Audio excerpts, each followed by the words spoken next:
though, I can't do, like, seriously. Like, here's about to trip you out. Matter of fact, me and Glenn talked about this here. If you ever see me in jeans, I got cowboy boots on. I can't wear jeans. I cannot wear jeans. Because? I just can't wear jeans. I've never liked jeans. It's always been slacks. It might be pants. But if I ever have, the only time you will ever see me in jeans is if I'm wearing cowboy boots. Do you ride? Yeah, I haven't ridden in a while, but that's just, yeah. So I wear, I got about 20 You're pair of cowboy appropriately boots. dressed. Yeah, but I don't know what it is. Even when I was in high school, I didn't necessarily like jeans. I had like 2 pair. Now my dad, he got jeans, he's clean pressed. No. Drive my wife crazy because we'll go somewhere and we're like, oh, it's casual. I'm getting dressed. She's like, what you doing? She's like, it's casual. I'm like, hell, this is casual. Like, what you talking about? Like, she'll throw some jeans on, her tennis shoes, or some shoes like that, whatever. I can't do that. Can't do it. Cannot do it. I couldn't even wear some shoes like that with some slacks. It would have to be loafers. It would have to be, I can't. You're a very interesting man. Well, it was a trip because my dad would do this here. We would be sitting in the living room watching TV or something. All of a sudden, he'd be going to the bathroom and he's showering and he'd shaving and everything. And we're like, where he going? And he'd get dressed up. He'll put on some slacks. He'll put on some shoes, shirt, put his watch on, cologne, leave, come back. Hell, he went grocery shopping. Oh. Whoa. The idea, he wasn't putting no sweats on going. So I saw that. And so we were just, so growing up, yeah, I wore more slacks to school. We don't dress code, but it's just, I'm absolutely comfortable in a suit, slacks, dress shoes. Church would be over on Sunday. We would be cooking in it. We'd be lounging around. My mom like, y'all gonna change clothes? No, we fine. Me and my brother. It's nothing. Yeah. Okay. It's just that's what I'm saying.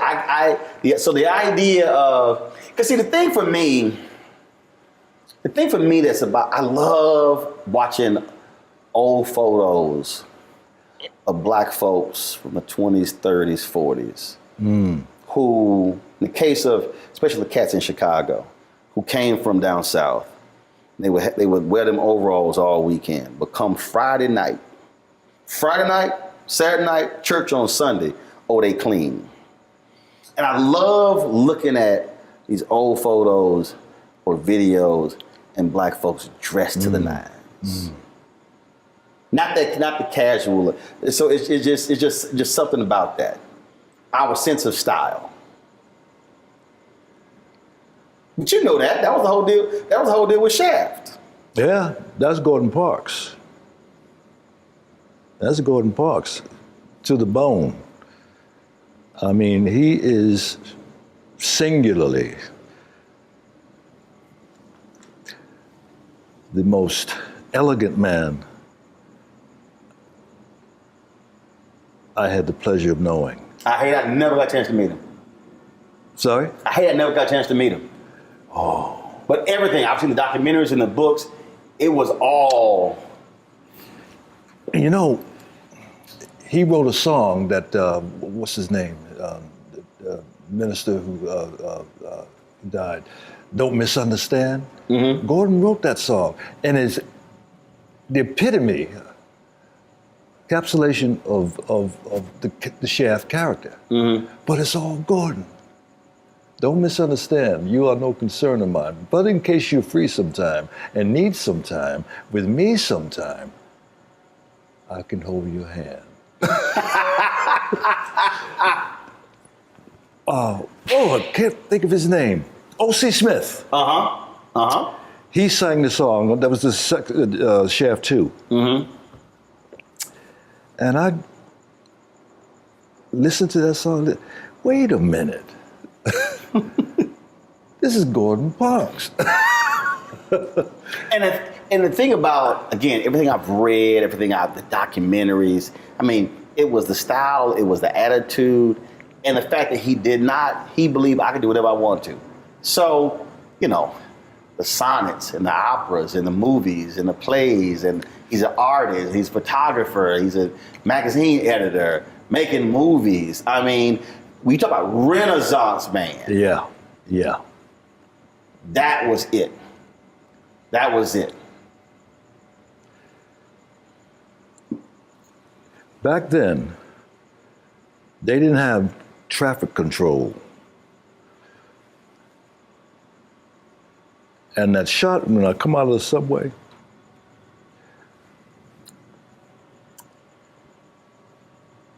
here's what I want you to do. Oh, we got a camera up there. We got a camera up there. And one other. When you come out of that subway stop, and I want you to cross the street, and I want you to own it. You feel me? No, he didn't say feel me. You understand? Yes. Yeah, I want you to own it. So that crossing in that Broadway, that was improvisation when that taxi cab driver honked his horn. It was all in the moment.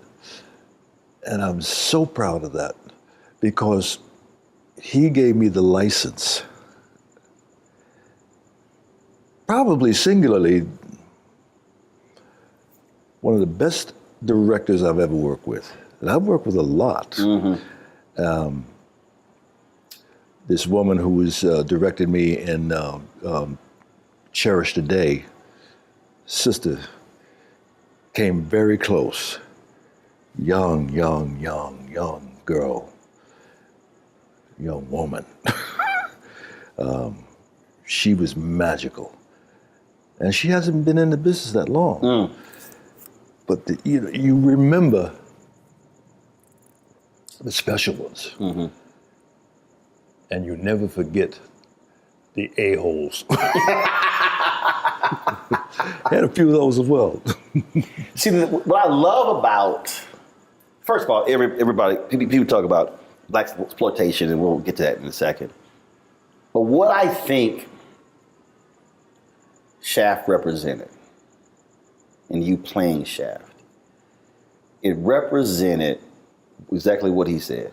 Own it, meaning bring all of your authentic black manhood and don't apologize for it. Yeah. And I'm not casting any aspersions on any of Sidney Poitier's movies or anybody else.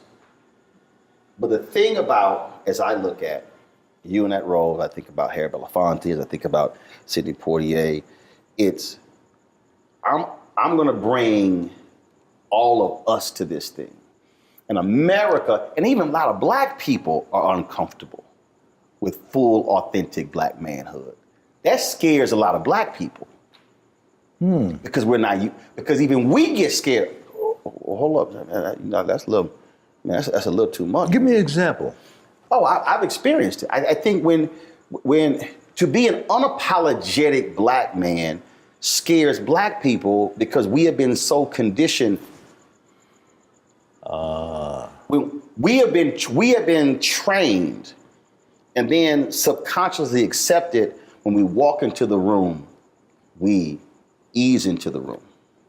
And that if you walk in your fullness, when he said, own it, who this cocky, arrogant person? Yet mediocre white men go to many spaces like, oh, I belong here. And I think that is, and I've experienced where a lot of black people, you a bit much. Well, he not. Oh, but I am. Well, you're going to have to deal with it.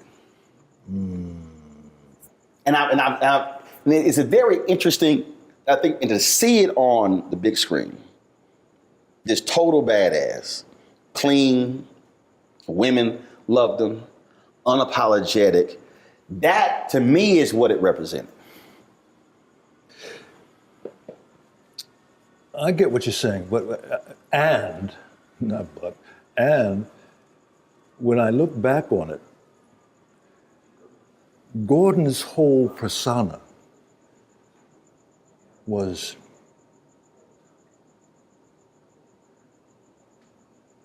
a total at ease with who he was. Yes. That's what you're saying. Yes. Under any circumstances. He belonged in whatever room he was in. Yeah. Because the studio didn't want me to have a mustache. Gordon said, no, you will have a mustache if I gotta paste it on every morning. Because for black men. Hello. They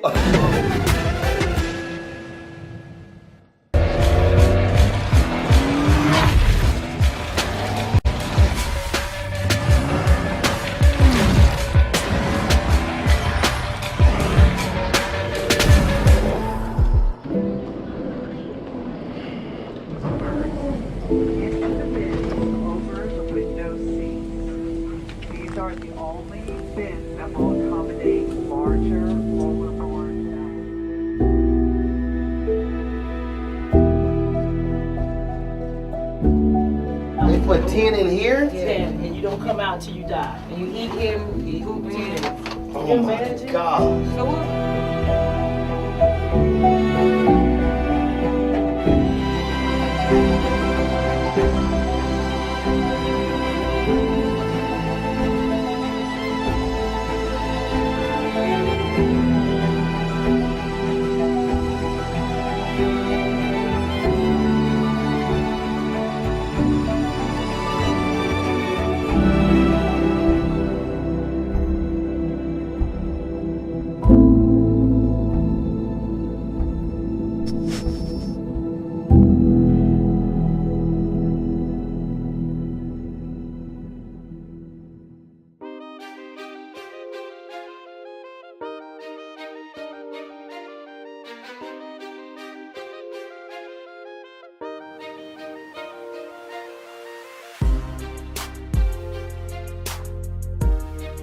My brother's an Alpha. He played Spring 87. I played Spring 89. So you get to shave all facial hair. I did not come home after I pledged until a mustache grew back. Whoa. Because I can't.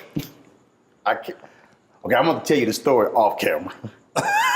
I gotta tell you the story off camera. All right. My dad will get real mad if I tell this story on camera. Okay. But let's just say my dad made it real clear to me and my brother. You better keep a damn mustache. Remind me to tell you the story. You gonna holler. But I've had that conversation with other brothers I went to college with, and when they went to corporate America, they shaved their beards, shaved their mustaches, and again, it was conforming to a standard that's not who we are. So for him to say no, he gonna have a mustache. That was another signal you are going to accept the fullness of this black man. Absolutely. Now, you said he gave you the license. Was that you? Because even that has defined you. People, oh yeah, that's the bad man. That's the badass right there. Did you have that attitude before, or were you sort of, hey? No. You want me to shave it? I'll shave it. You want me to keep it? I'll keep it. All right, back up. It was only a couple of years ago that I realized that the character Gordon placed on me was Gordon Parks. You know, he's got that bushy. Yes.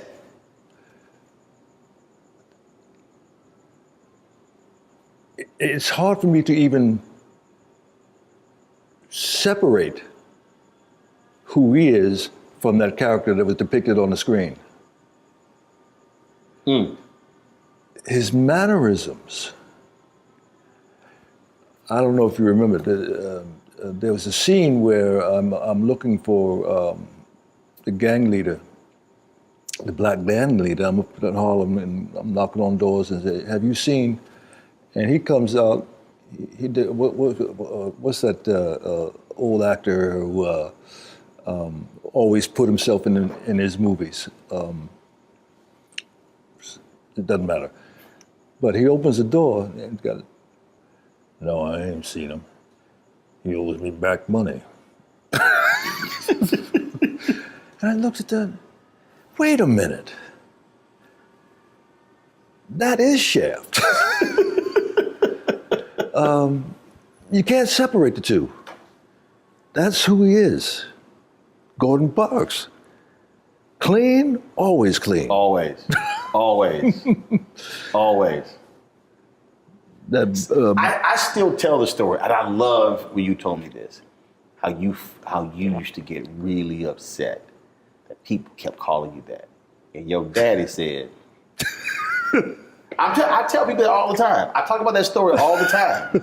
How your daddy was like, please. Basically, son, you tripping. Yep. A lot of people leave this earth not being known for nothing. Shut up. The reason I tell that story, because it's also the influence of a black father on a son. And I talk a lot about my dad. Mom has been in my life. They've been married 54 years. Great, wonderful. But there is something I believe that is different, that is vital.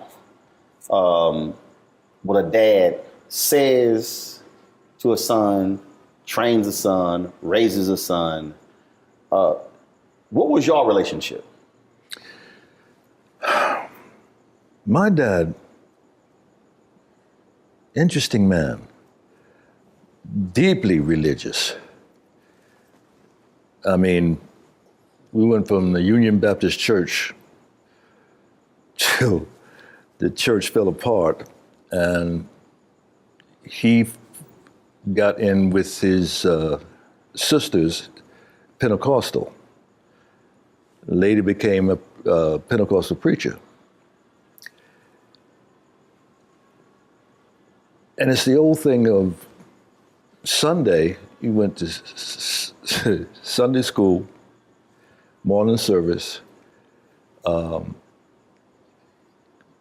went home, and came back for BTU. All the experience. Yeah. He was a very strict man, to the degree in which my grandmother, Miss Lucy, lived to be 103 years old. If we did something in the neighborhood, the whole neighborhood knew. Mm-hmm. And she made us go out and get the switch. And she said, "You just wait till your daddy gets home." And you like, you got it, you good, like you handling it. My dad would come home, and my brother and I'd be upstairs, fainting asleep. Never worked. No. Come on down here, boys. We're about to have a party. He called a party? Yeah. Oh, yeah. Yeah, we're about to have a party. Dad, I won't ever do it again, but no. And I look at these kids today, my own kids. Right.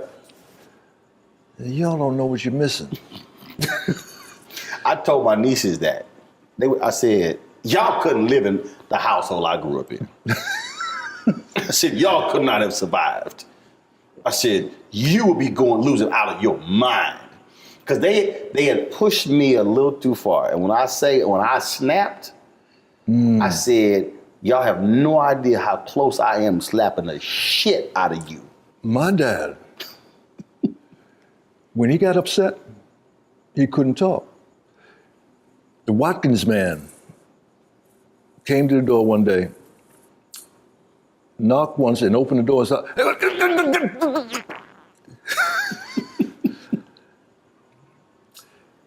funny story. Alternate summers, we would go to my dad's home in Thomasville, Georgia, and North Carolina, my mom's home. Dad wanted us to experience going to Florida. Thomasville is only, 20 miles from Tallahassee. So my cousin, my brother, my sister, my mom and dad, we get in the car and we go to to Tallahassee. And we pull up at this general store. And this white kid is riding a bike on the wooden planks in front of the store. And Terry gets out of the car and walks up to the kid and said, "Can I ride your bike?" And the kid look at him like, he didn't say anything. "No, come on, just have a ride." Terry takes the bike and is just about to get on it. And my dad come flying out the door, grabbed up Terry, put him in the car. I don't know how fast we got back to Thomasville. But you just don't understand. We are not in New Rochelle. We are in the South. We didn't know what that was all about. But to see him we knew when he was upset. Right.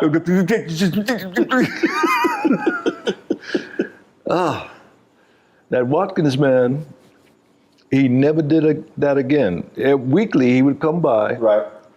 You remember Watkins products? I got a few weeks on you, that's why.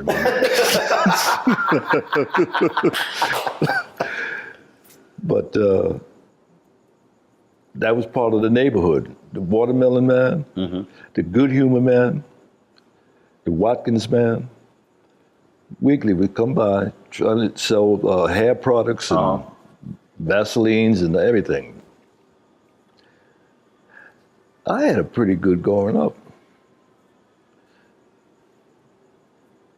How did you decide to say, all right, I'm gonna become an ebony model? No, I didn't get a vote on that.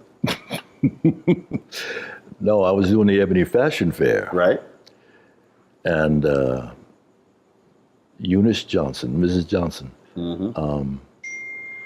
said, would you do an ad for us? And I was doing a little modeling in Manhattan prior to this. Very little. And I said, sure. I don't think I ever got paid for that. The Duke product. We were on salary, weekly salary with the Ebony Fashion Fair. We're gonna use you everywhere. How much was it? No, it was 79 cities in 90 days. Right.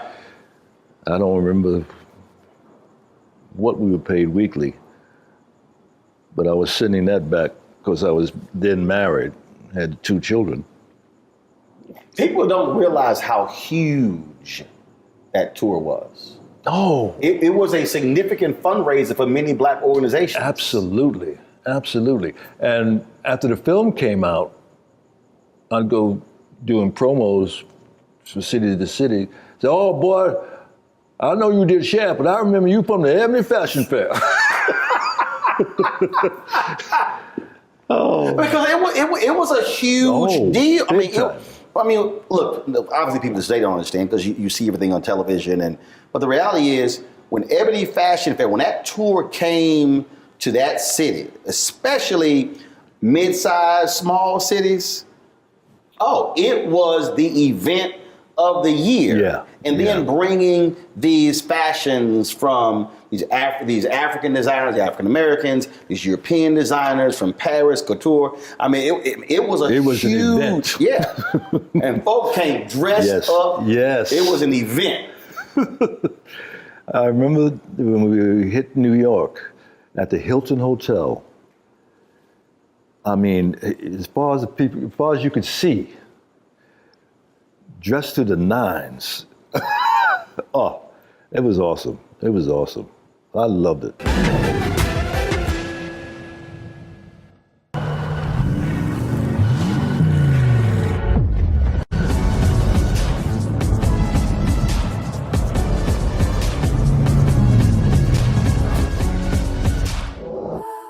Pull up a chair, take your seat. The Black Tape with me, Dr. Greg Carr, here on the Black Star Network. Every week, we'll take a deeper dive into the world we're living in. Join the conversation only on the Black Star Network.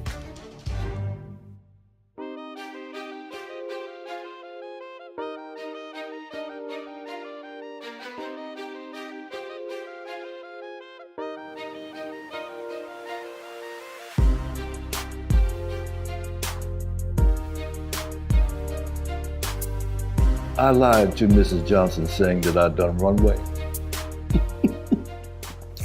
We had dress rehearsal, more or less, in Gary, Indiana. Mm-hmm. And I'm watching the girls go out and they go midway and turn around and go to the end, turn around and come back. I said, I can do that.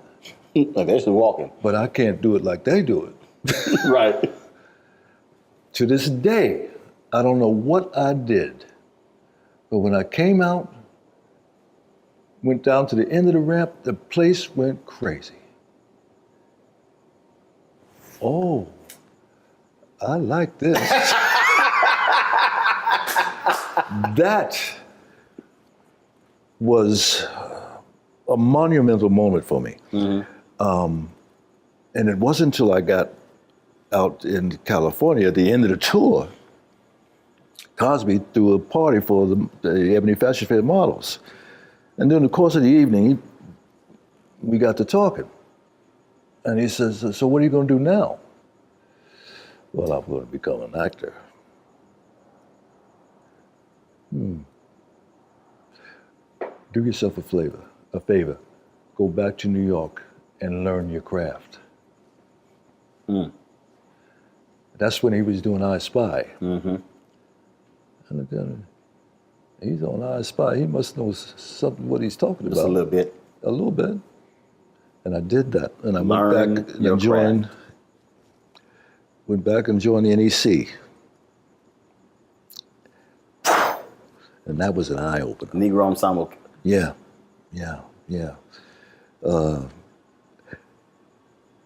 Robert Hooks. I finally got to be participant in the company. That brings another funny story. It was a 3-hour play, and I only had one word in the entire show. Right! Esther Roll, bless her heart. She's sitting next to me, right? And I guess I'd zoned out, and she went, right! Just had one word. Every time I saw this woman, she said, you need a punch? I guessed it on that show once. Oh, Roundtree, you need a punch? But see, that phrase right there, I think it's the reason that is so important. Because it's crazy. Today, I literally had a conversation with a young woman, journalist. And it's interesting because I have more sisters who reach out to me for advice and counsel on their career than brothers. It's very interesting. The sisters are like, yo, they will soak up the knowledge. Very few brothers call. And she called me and we were talking and I said, Lost the last job, the last 2 jobs. BS with both. I said, look, get in. I said, I don't care. I don't care about other people. I don't care about their own drama. I said, focus on your skill set. Focus on your weaknesses. I said, identify all your weaknesses. Focus on that. I said, don't focus on your strengths. I said, because your whole goal is to take away if anyone's doubting what you can do, remove all your weaknesses. So minimize them as best that you can. And it's amazing how many people don't focus on the craft. It's not who sees you in airports. It's not who sees you. Because then they always go, man, I want to do what you do. But do you want to do what I did? Yeah. And that's the craft. That's literally watching the video and playing it back. What was your hand position? What were your facial expressions? What did you look like? Were you going to sleep? Were you bored? How were you sitting? How are you asking questions? Studying the craft. And it's amazing how many people in numerous fields don't really think about that. Seems to me that most people want to jump. Oh. You know, it isn't about the path. It's about the highway. Because the path that's actually what you grab onto when you go into a headwind. That's the thing that I use this example with Bishop T.D. Jakes. I said, if you focus on Bishop T.D. Jakes of the Potter's House and you ignore the Bishop T.D. Jakes who was digging ditches in West Virginia, whose wife they were on food stamps, I said, then you can't understand the Bishop T.D. Jakes at the Potter's House. Lionel Richie said, when B.B. King died, interviewed Lionel Richie said, Lionel, you cannot write the blues in the back seat of a limousine. Whoa. That's the journey. Yes. That's the journey.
Time to be smart.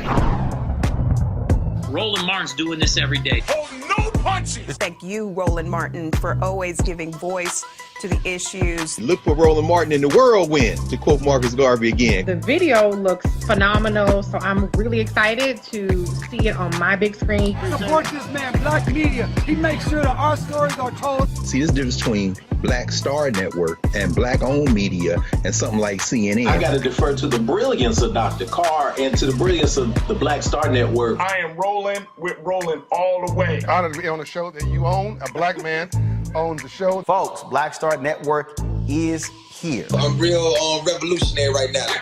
Roland was amazing on that. Stay black. I love y'all. I can't commend you enough about this platform that you've created for us to be able to share who we are, what we're doing in the world, and the impact that we're having. Let's be smart. Bring your eyeballs home. You can't be Black-owned media and be scared. You dig?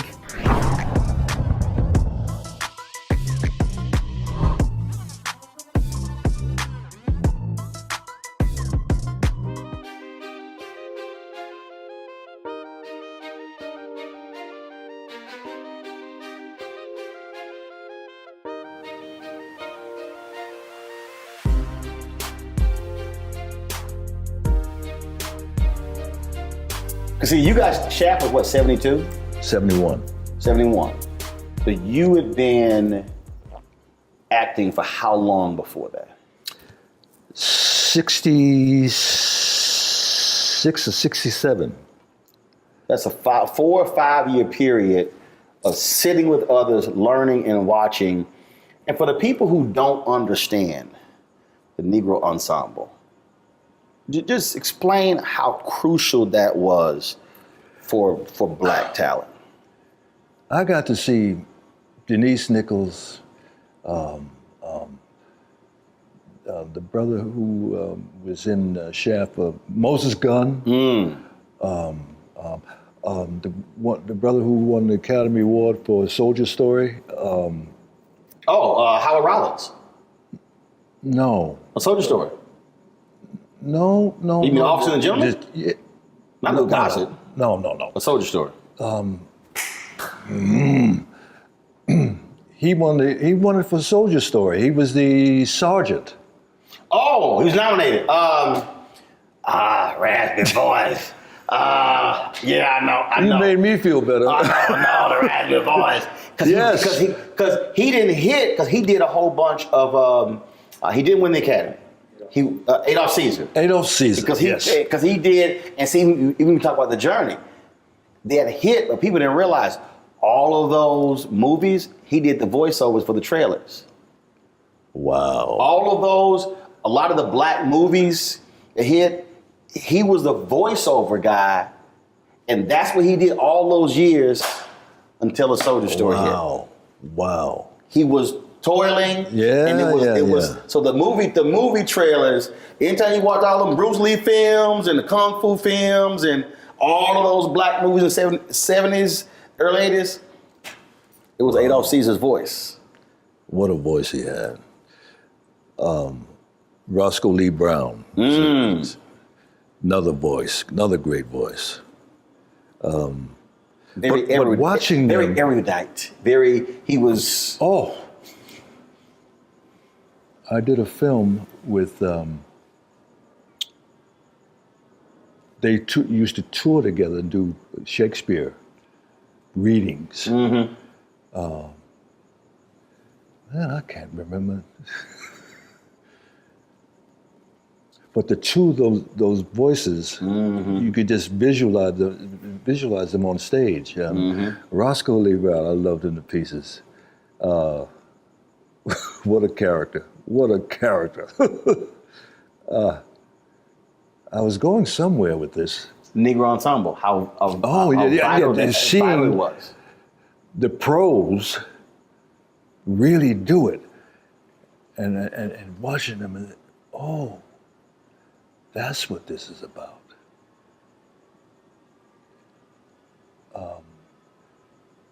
And I finally got into one of the performances, as I said, but I was trying to do modeling at the same time. So doing breaks, I would go do go-sees, what they call go-sees, go to different photographers and show them your portfolio, yada, yada, yada. And I'm sneaking back in one night.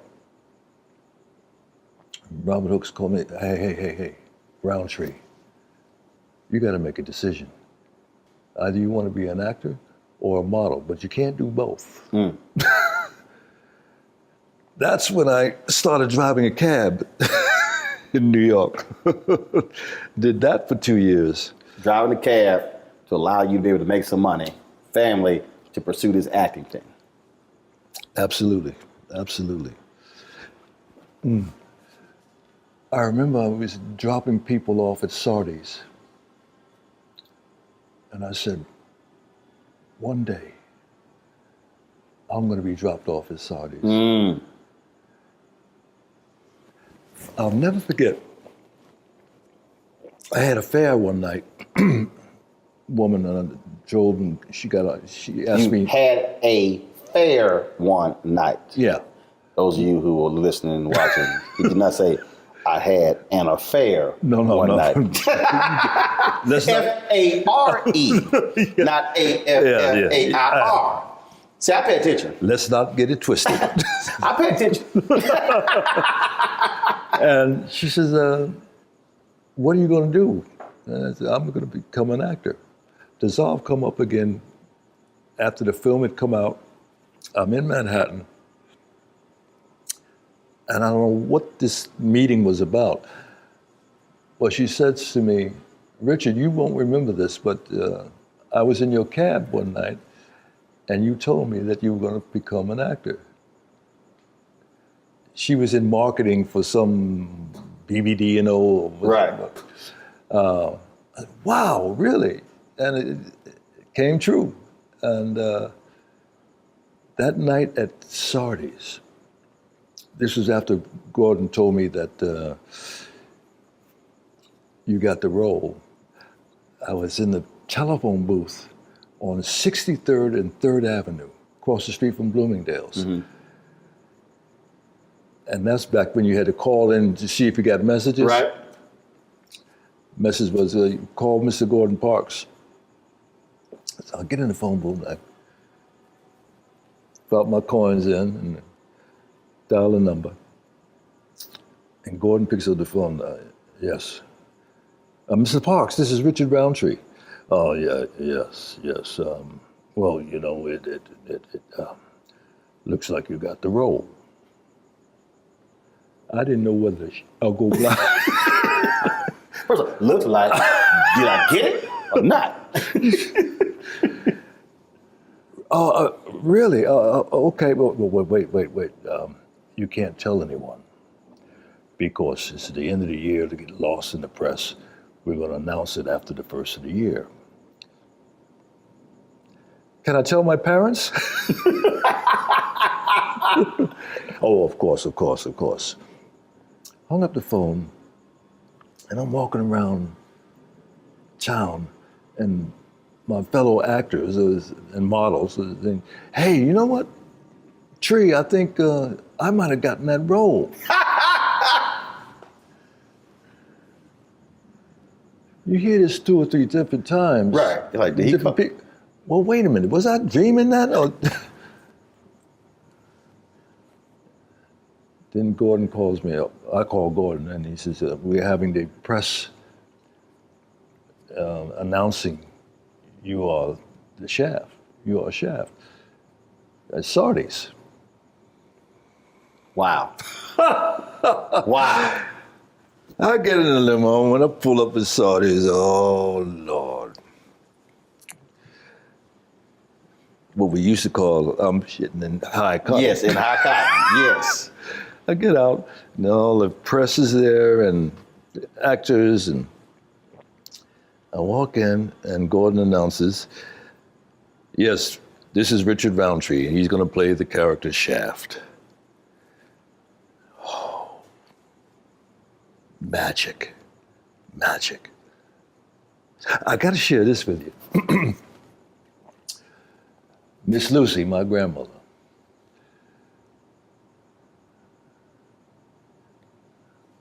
and my dad came down to the hotel prior to us going to the theater that night, saying why he couldn't attend the screening, the premiere.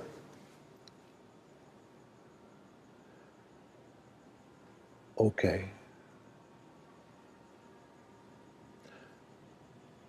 My grandmother, my mother, and my sister, and I go to this biggest night of my life. Right. Big lights, paparazzi, the whole nine. And we go into the theater. And the lion starts roaring. Film starts. And the first fight scene, my grandmother stood up. Don't you be hitting my boy! The place fell out. Miss Lucy, no, this is a movie. Well, You sitting here like, no, I know my grandmother. she's 100% serious. Yeah. She was into it. She was in church. So Dad didn't go? No. Why? because he's a very religious man. He never drank, never smoked, never cussed, and didn't go to the movies. Wow. Did he ever see the movie? Whoa. I don't think so. I did a film with Tim Reed and Daphne, Once Upon a Time When We Were Colored. Yes, amazing film. Once Upon a Time We Were Colored. Yeah. Roger Ebert said it should have been nominated for the Academy Award. Oh. No, I remember. Oh. I have the DVD. That movie, I told T.D. Jakes about that. No, he was in the audience when I acknowledged the fact that one of the great moments in my life. Let me back up. My dad was out here visiting me one summer, and I sat him down and said, "Dad, I want you to see something." And he sat there, and I'm sitting here. And when the film ended, well done. Ooh, I still get chills. Roland, that was a moment. First time he ever said anything about what I was doing. I've been all over the world. People. But that moment. Oh! Johnny Roundtree said, well done.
I'm Deborah Owens, America's Wealth Coach, and my new show, Get Wealthy, focuses on the things that your financial advisor and bank isn't telling you, but you absolutely need to know.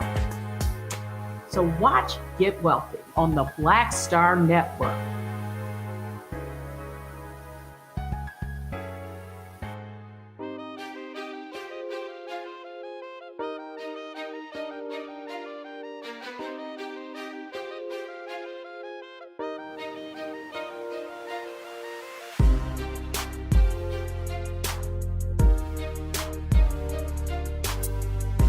There's something special when the folks who birth you get to see the fruits of their labor. And not just see your work, but also to see how others respond to the work. For me, my dad sent me a similar text a few weeks ago. Watch the show every night. It's a news show. Yeah, he watches it every night, of course. If he misses the show, he gets caught up on the replay. He watched every show. He'll call me, tell me, don't put that person back on, she's stupid. I don't know what the hell this dude was talking about. Way to kick his ass, son, way to kick his ass. He do cuss. He don't cuss a lot. I cuss way more than him. But one of the joys for me is to get to bring them into my world and to actually meet people, see people, to experience all of that. Because, and I don't have biological children. You have children, even with the nieces I've raised. It's all that you invested, all those whippings, all those lessons, all those things, to see it actually pay off. Yeah.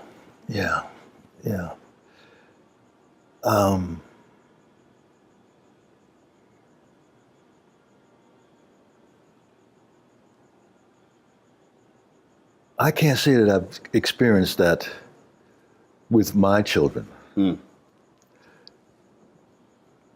my dismay.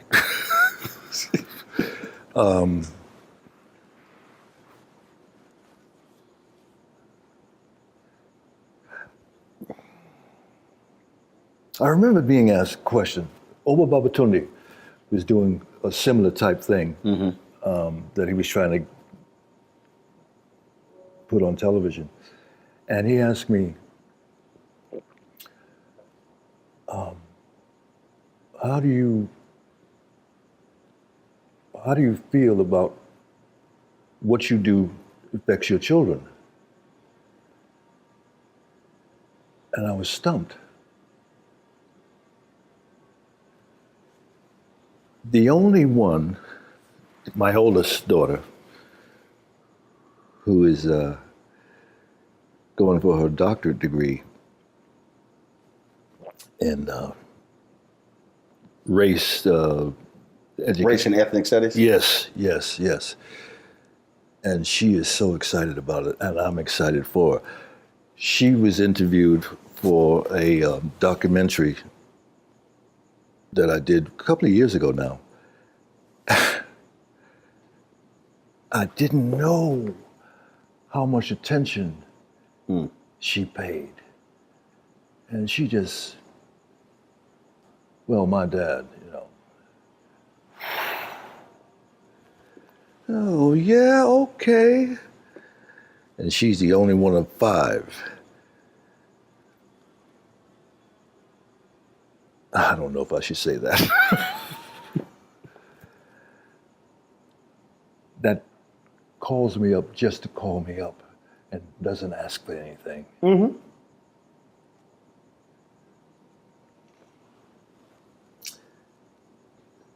Can you tell I'm a little pissed off? Just a little bit. No, but look, it is a. See, for me, and many others have said that. Talk about that relationship, that experience. So we live 8 blocks from my maternal grandparents. So I was with my grandmother, grandfather every day, almost first 15 years of my life till my grandfather passed. So the Catholic church we grew up in was founded in their living room. Nearly all our family went there. Every Sunday, it was 30, 40, 50, 60 people. Was it what? It was 30, 40, 50, 60 people at their house. I mean, because they had 8 children, 42 grandkids, like 70, 80 great-grandkids, like 120 great-great. I mean, just a huge family. So family matters. And when I talk to people, like, it's amazing when I talk to folks and they say, yeah, I haven't seen my brother in 12 years. I haven't talked to so-and-so. That's foreign to me because of how we were raised. Right. And it's like if I go 3 months, like, hold on, what's going on? So my schedule gets crazy. So now, because I can, and they're retired, I'm like, all right, I fly out of Virginia. They were with me for 7 weeks. No reason at all. They came 3 weeks. They still work elections. So they were like, look, we gotta go back and work an election. So flew back to work the election, came back for like another 4 weeks. And just hanging. No one in particular, just at the house, chilling. Dad would cook every day. Mom, she was doing her stuff. And he just going places, watching TV, just being around, hanging around. And just, And other people, and it's interesting. It's very interesting. I talk to other people, and they're like, "Oh, I talk to my mom and my dad. Oh, they have these long conversations. I don't have those. I just call, yo, what y'all doing? We just talk whatever. But even when I bring, it's just like, yo, it's just being present. It's just being here. We don't have to do something. We don't have to go anywhere. It's like people are like, what are y'all doing? We chill in the house. Well, you know just what? enjoying each other's company. I have to point the finger here for some of that. My upbringing, we weren't physically demonstrative at all. And I always made it a point to be the opposite when I'm present, physically even present. That's right. My dad would call me up a day or two after his birthday. Say, hey, son, how you doing? You forget something? Oh, Dad, I'm sorry. Yeah. It's all right, it's all right. Dissolve, come up, present day. The only time I hear from my kids is when they need something. And it's me also not reaching out my end of the bargain. It's very true.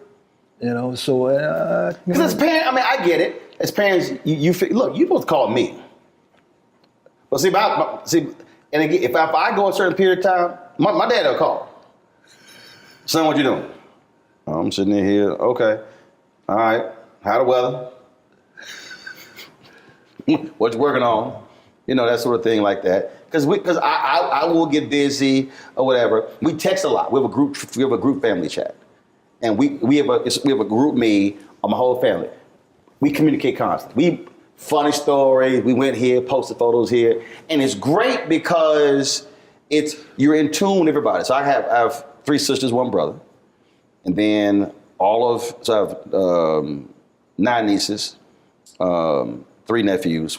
Then my wife's sister has a brother. My wife's sister has a son. So it's 12 kids. So 12 kids plus us 5 plus parents. So we're communicating constantly. So it's not like we have to actually call each other because we're communicating every single day in the group chat. Every single day? Every single day. Yeah. If I pull up his phone right here and I pull up, I'm looking here. Oh, perfect example. My sister sent something 5 minutes ago. 7 minutes ago. So you sit here. It's our group chat. So we post something. We see a story. We chat. So my wife, some photos. People put some Christmas tree up.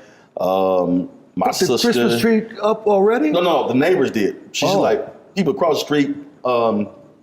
Somebody was at a restaurant. They sent some food. Okay, my niece, happy Halloween. This all. So we. Wow. So we use technology to act, and then my grandmother and my grandfather, my maternal grandfather, that family just created. We were all on a group text. We just created that chat as well. So we are sitting here because you can't call everybody. Like I said, a huge family, you can, but it's our way of just being able to communicate and talk one another and share with one another. And that way you're keeping up. So like my nephew got engaged, boom, photos are posted on there. We saw it there as well. But that's the thing. And it's interesting because early this year, so I had an aunt who passed away, my Aunt Betty, my mom's oldest sister. And I was on the group text. I said, why aren't we getting together like we used to? I said, I understand COVID. And I said, we should not be doing get-togethers at funerals. Should not what? Be doing get-togethers at funerals.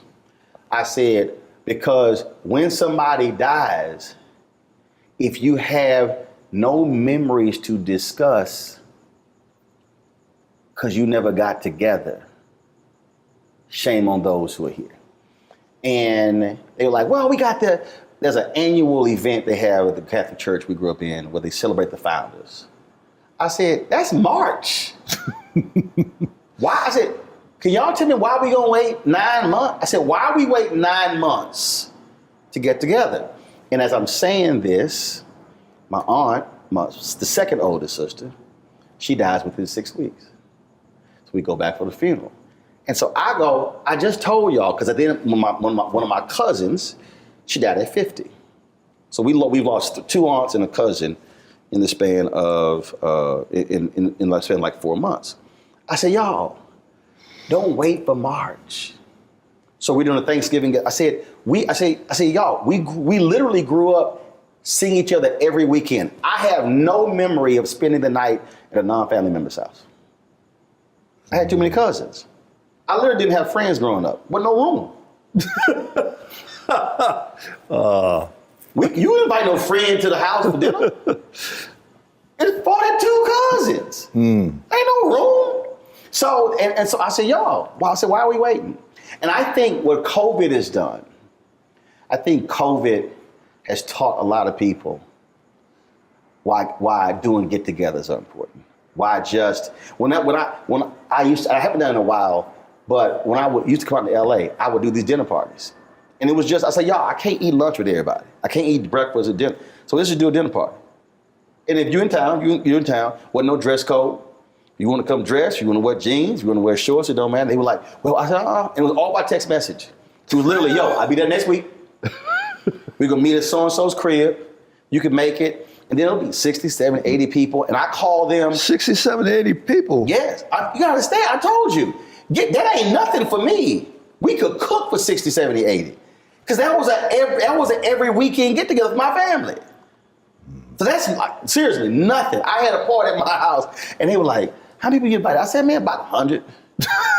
They were like, oh my God, 100. I was like, y'all, that ain't a lot of people. You're like, well, how you cook for 100? I was like, easy. Big ass pot of gumbo, big ass pot of crawfish etouffee. I'm like, what's it? Because that's literally how I grew up. But it was the point of fellowship, seeing each other, having fun, for no reason at all. Didn't have to be somebody's birthday or holiday. Richard ain't lying. This is how it would start. It's Tuesday night, school night. And again, we live 8 streets down from my grandparents. Somebody might drop by my grandparents' house, see them. And they come by our house. All right, come in. And the phone ring. Hey, what y'all doing? Oh, we're just sitting there talking to Lurdy, my aunt's, my mama's sister who just passed. Oh, really? Okay. What y'all? I'm gonna swing on by. All right, so they come on by. Then all of a sudden, they might call somebody. Yeah, I'm about to swing by Uncle Reginald and Auntie Melda's house. Oh, really? What y'all do? Oh. Well, wow. Next thing you know, 8 people, 12 people, it's 15 people. Then, well, hell, we hungry. So, mama go cook something. Dad might be behind the bar playing music. We got school the next day. Man, this thing done turned into a family get-together. It's 20, 25 people on a Tuesday night. And we sitting here laughing, they drinking, eating, we doing all sort of stuff. Folks might break some cards out, whatever. And it turned to an impromptu, whatever, no reason get-together. Those are the memories that we have when we reflect later in life. Oh, remember that night? Or came by, or we had them all the time. They were, when I say it was a huge part of my entire upbringing, that was constant. The only time we had people at the house was on Sunday. Between services, the preacher, Reverend Hooper. Woo! Reverend Hooper. Did he get to sit at the head of the table? No. That was Daddy. Yeah. Yeah. And the bad part about it, with either my dad or Reverend Hooper would say blessing. And we looking at the food. And you like, I should have eaten a snack before this prayer. Yes. Oh. that went on, and we'd have my cousins there because my dad was pretty much the father to my 3 cousins. They call him Dad, as a matter of fact. That was the only time I can point to that even smacks at what you're talking about. It was, so for us every Sunday, it's my grandparents' house. It was so many of us, man, we would, summertime, my grandfather used to coach his sons and all the boys in the neighborhood to play baseball. So we had family softball games. I'm talking about we bring out the whole family play. We would go to the park, because we had that many family members. We could field 3 teams. 9-on-9 again. Where would the visiting team sit? No, I'm telling you, it wasn't no room. So we had enough players and fans. Wow. We had players, fans, and umpires. We could outfit the whole joint. Everybody would bring their bats, their gloves. I'm telling you, the whole family. That was my childhood. I'm telling you, I cannot give you a memory of going and hanging with another family. No, we were always together. It probably were 2 or 3 parties growing up that we went to. My dad would drop us off, and I remember one time he pulled up and he was like, "Okay, who are these people?" So he went inside. I need to know whose house this is. Whoa. Who y'all gonna be here? Cause his whole deal, he saw folk outside and they were drinking, he was like, yeah, come on, we all getting down. I'm telling you, I know, it was like, okay, so y'all the adults, okay, this your house? Y'all gonna be here the whole time? Okay, I just wanna make sure that they're gonna be adults here who are, and me and my brother like, no, wow. Seriously, bro. He's like, okay, I'll be back at 11:30. Bro, wow. Give me that look. Oh, that was probably I had a couple things. I mean, you grow up, you know, I'm just gonna leave him alone because him crazy. Like just going, some people want to try their daddy. Mm-hmm. Nah, we weren't gonna go there. We gonna go there.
Hi, I'm Dr. Jackie Hood Martin, and I have a question for you. Ever feel as if your life is teetering and the weight and pressure of the world is consistently on your shoulders? Well, let me tell you, living a balanced life isn't easy. Join me each Tuesday on Black Star Network for a Balanced Life with Dr. Jackie.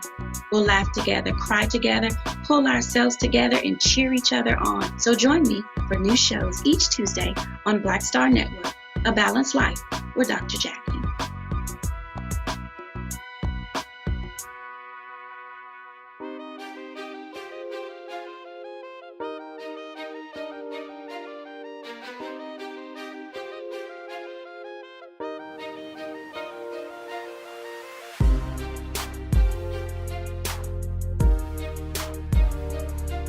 we went grocery shopping with my mom and my dad. And it was a Walgreens next door. So I was coming back, I hear these two white men say, let's go get that nigga. Said what? Let's go get that nigga. And I hear it very clearly. I was like, oh shit. I run to the store. So I run to the store. I tell my dad, my dad's like, let's go. Now mind you, my dad was not a hothead, wasn't getting into fights, but if you mess with his family, like, let's go. Mom was like, Reginald, what you doing? Woman!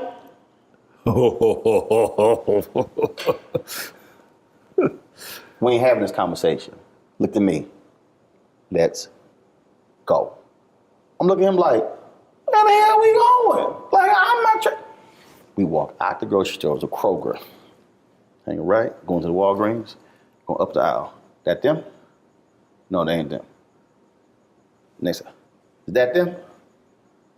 No, that's them. Walk straight up. Excuse me. Tell them what you just told me. I'm like, and then I tell a story. No, sir, no. We weren't talking about your son. No, we were just. That was another guy we speak. He was like, so you two had nothing to say to my son. I'm just checking. Yeah, have a good day. That's when I was like, this Negro crazy. I am not going to be trying him at April. That's straight up what happened. Richard is not the craziest thing.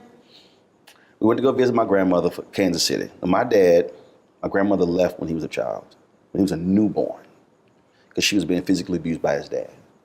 So my dad was born in 1947. He did not meet his mother until 1980. And he was looking for her his whole life. Finally found her. Very emotional when she called. So she first came and visited. So high school seniors, this is 1987. So 86, this is November 86. So we're going to Kansas City. And I worked at Steak and Ale, only to make enough money to buy my class ring, my high school class ring. So I told them I can't work Thanksgiving. Like, well, you got to work. I said, look, we got a family trip. My dad's like, damn that job. He said, Steak and Ale, that's slave in hell. You are not staying home. Because first of all, he like, you ain't staying home and we gone. You come to I'm going to Kansas City. So I came back with no job. They said, you fired. All right. So I go and get my check. It's like, look, we busy tonight. We ain't got time to get your check. I come outside, I was like, now I know what's about to happen. I was like, I knock on the window. They ain't giving me their check. Cars running. Shit. Car, window up. He got his boots on, and he got his jeans on, and he got his cowboy hat. Man, we walk in there. We walk up to the, you'd imagine? No. I'm just the hostess. You want the manager? I go get the manager. He's like, go get the manager. Dang. So, manager comes up. He comes up like bouncing. So how can I help you? He got his hat. He's twisting it slowly with the brim. I understand y'all not gonna give my son his check.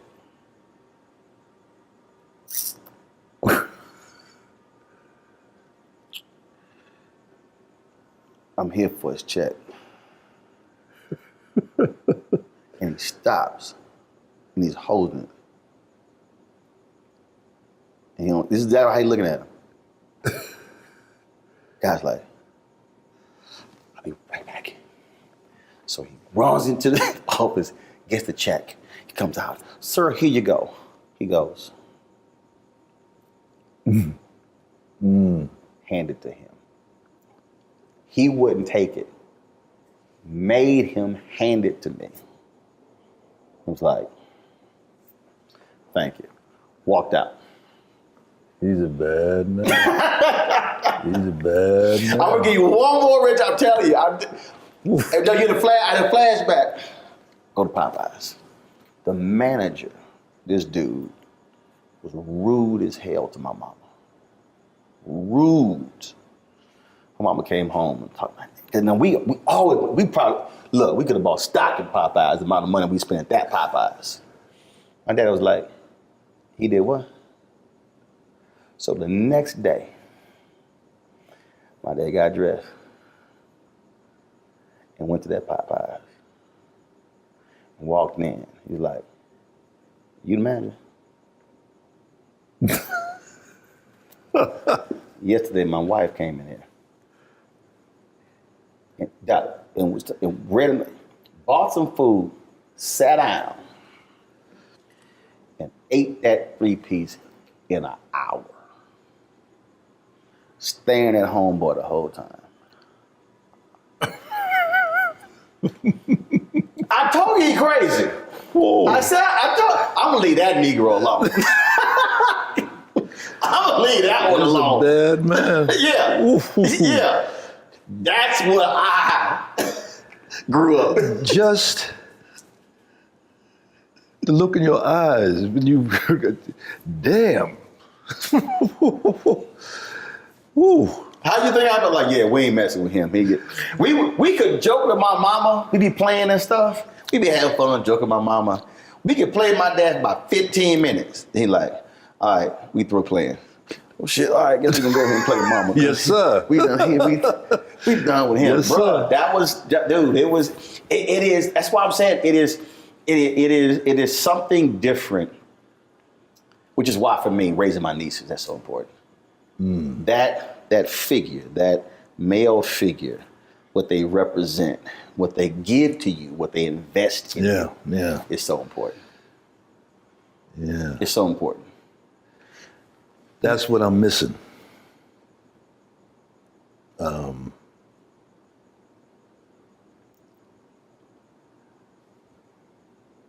too soft. That's the bottom line.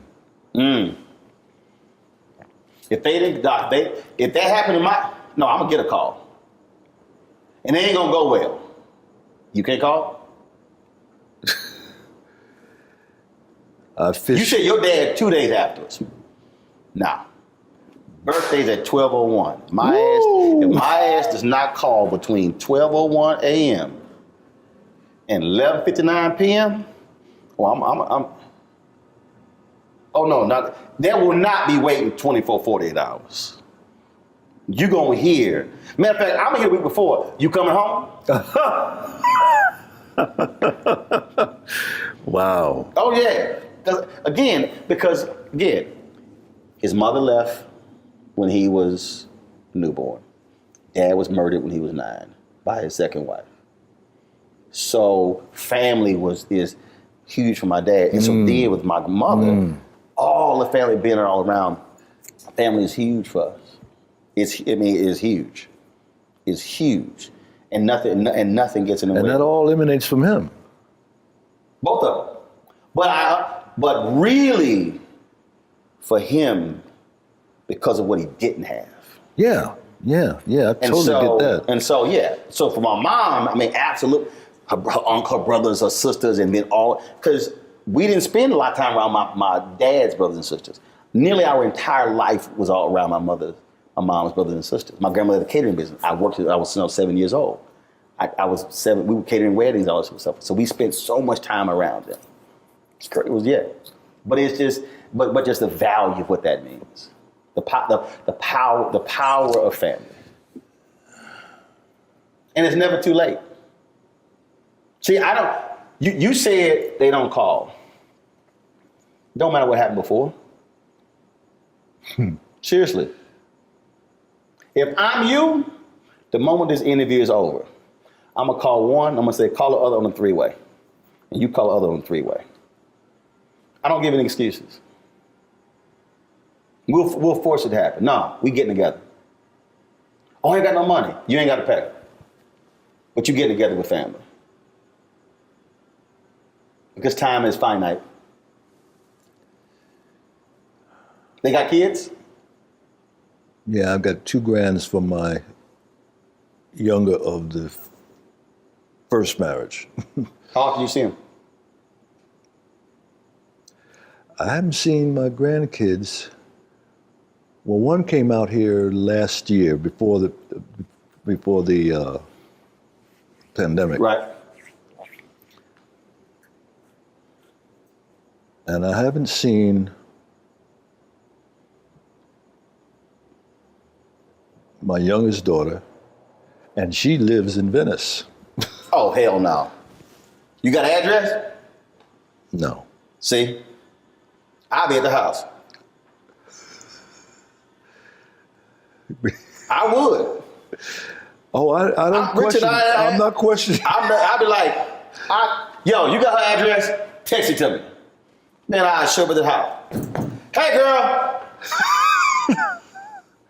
It's a whole different deal. You know how the cousin got mad at me because she's like, you slapped your mama on the butt? I'm like, yeah.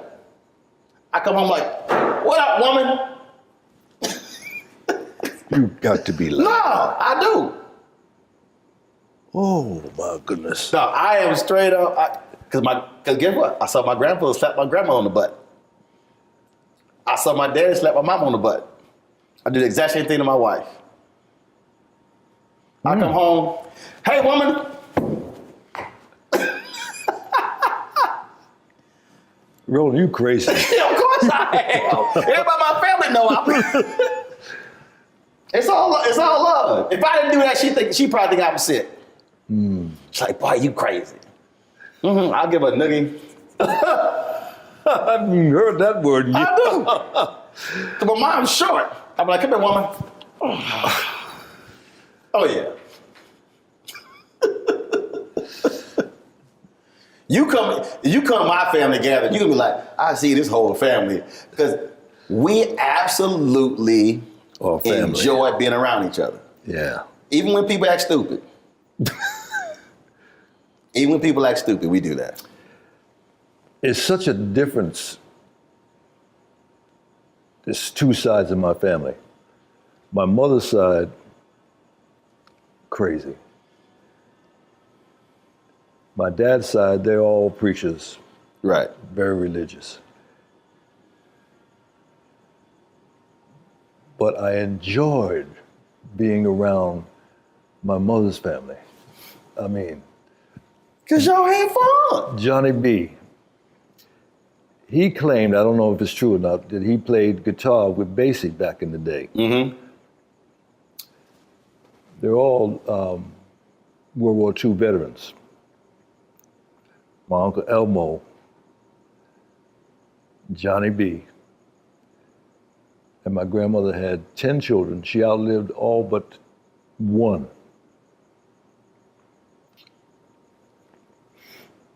Johnny B. loved the juice. And he was over to dinner at our house one night with his girlfriend. And they both kind of in the bag. And my brother, mischievous as he was, he loosened the cap on the salt. And she took the salt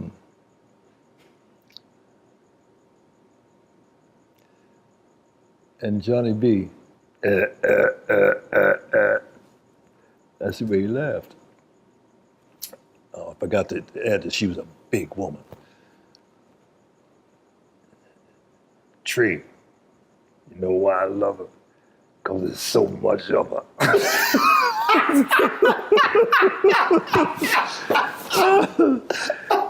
Oh, he was a mess. He was a mess.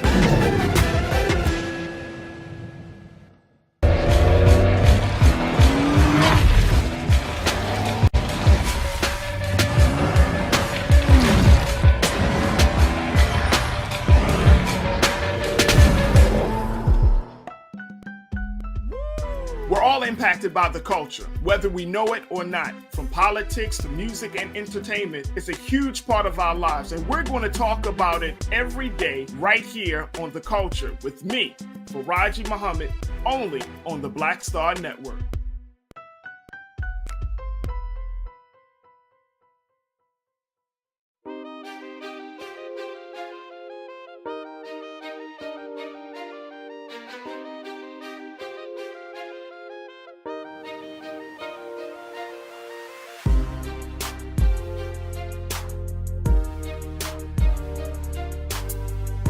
when we moved uptown, so to speak, at New Rochelle, I was in high school at this point, but I always kept liquor in the house, right? And Johnny B coming over and said, hey, give me some money and let me buy a drink. I said, yeah, help yourself. No, I can't drink that stuff. I need some wine. He wouldn't drink the hard liquor. He had to have that. Really? No. Man. That cheap wine. I think the reason I don't drink, because I go with my uncles, my Uncle Warren. Man, my Uncle Warren had a big gulp before 7-Up created the big gulp. Man, my Uncle Warren, I'm telling you, my Uncle Warren would drink, and it was so funny. I'm telling, growing up was hilarious. Man, again, people just drop by. My dad's like, oh shit, Uncle Warren, man, hide all my damn liquor. I know he gonna drink all my liquor. He go, oh Doc, I had some cousins. My mom baked cakes. She had a cake business. Cousin dropped by, my dad was like, oh hell no, hide them damn cakes. Because damn well they been trying to pack all our shit up. I'm telling you, we love family, but it was something, hell no, don't come in here with your own Tupperware thinking you're gonna cut all this food off. We invited you to eat, not everybody who had your house. Dude, I'm telling you, when we get together, man, and start because everybody know, and see, I remember everything. Oh, we tell all stories. You just because you see, look at you. I remember, dude, that I'll be bringing. I'm like, how your ass remember that? I was like, easy. That's why I never drank in my life. I said, ain't nothing affected my brain cells. You don't drink at all? Never have. Really? Never have. There's a picture of me in my first communion where we had to take the communion and drink the wine, and I turned this way, and the look at my face was like, this is some bullshit. The photo, if you see that photo, you be like, yeah, you were pissed. I hate it. Yeah, I've never drank in my life. Never. So they use actual wine? Yeah. Yeah. I was ticked. I've never desired. My dad tried to give me some non-alcoholic beer. I said no. I was like, nah. Him and my brother, they sit there, get the glasses, they drink. I'm like, y'all, look, people give me so much liquor. Man, my dad loves to visit. He come in, he like, oh, you got the good stuff. And I got like bottles of champagne. I got, he and my mama love visiting. They be drinking champagne every day. Because people give me so much. I don't know why people give me alcohol. I'm like, give me some Pro V1s. Okay, I play golf. I can't do a damn thing with this alcohol. Oh, my dad, my brother love people handing me alcohol. Because it goes right to them. I don't do nothing with it. I don't do nothing with it. See, I can sit and talk to you, Richard, all day. I'm talking about this crap. I got to ask you this question here. We had the grape juice. I mean, not grape juice. Yeah, grape juice. Right. No, the dead wine. Dead wine. No. Catholics believe in alcohol. When they say Jesus drank from the cup, pass me the wine. I was an altar boy. I had to fill up the shallot. There was wine in there. They would keep it in the refrigerator in the priest's house. We had to go get it out of the refrigerator, put it in the cup. Yeah, that was real wine. Yeah, no grape juice. No, it didn't exist. Didn't exist. I'm gonna ask you two questions. Who would you really love to do something with today, a project? Somebody you haven't worked with, who would you love to do something with?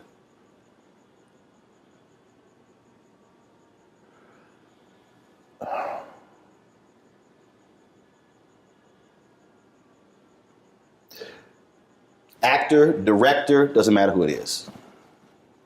Black, white, doesn't matter.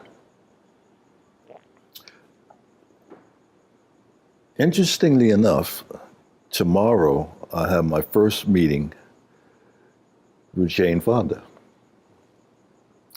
Two OGs. Yep.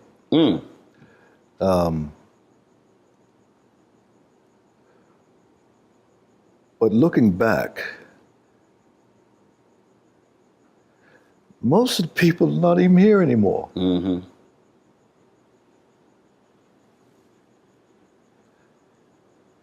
I would love, Denise Nichols, I would love to do something with.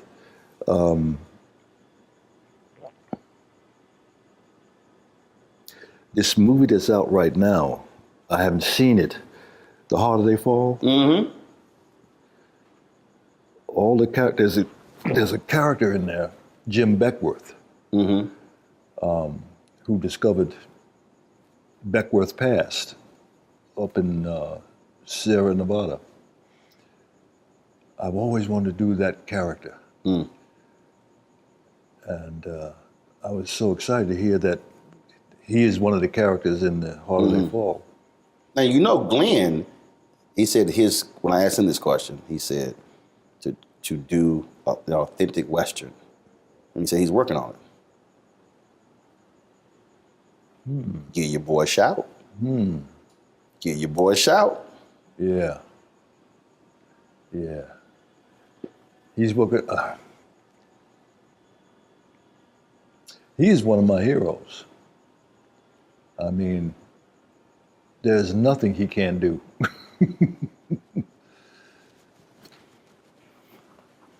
Last question.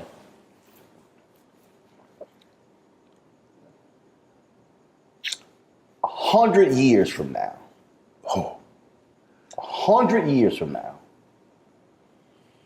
Young person. It's coming across YouTube. They're streaming something. They might see you in Shaft. They might see you on Rock. They might see you Lincoln Heights. They might see you in anything. And if that kid says, who is this Richard Roundtree guy? And they could Google it, but that's really somebody else saying something. What do you want that kid, because they will come across your work 100 years from now. What do you want that person to know who Richard Roundtree was?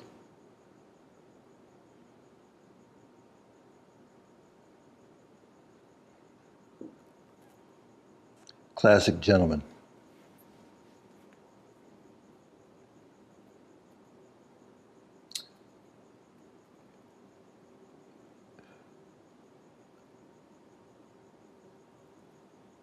The people that I most admire have those two attributes: class and an excellent gentleman.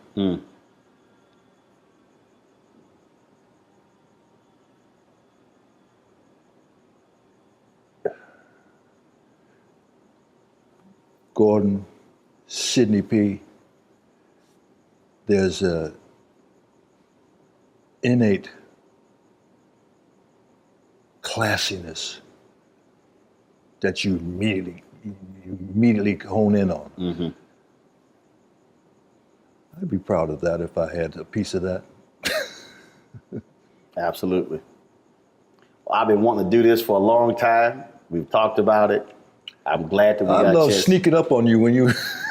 Do you remember that? Yes.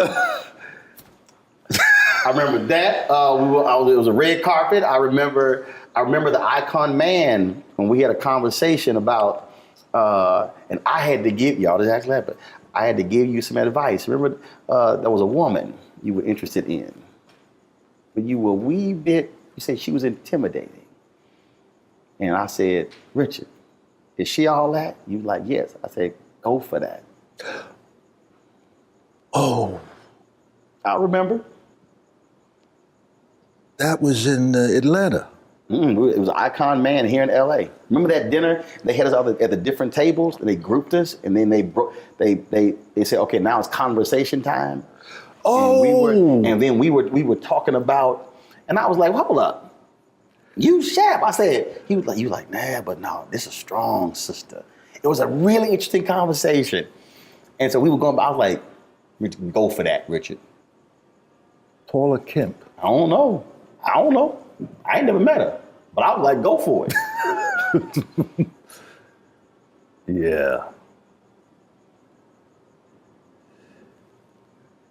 Yeah. There are times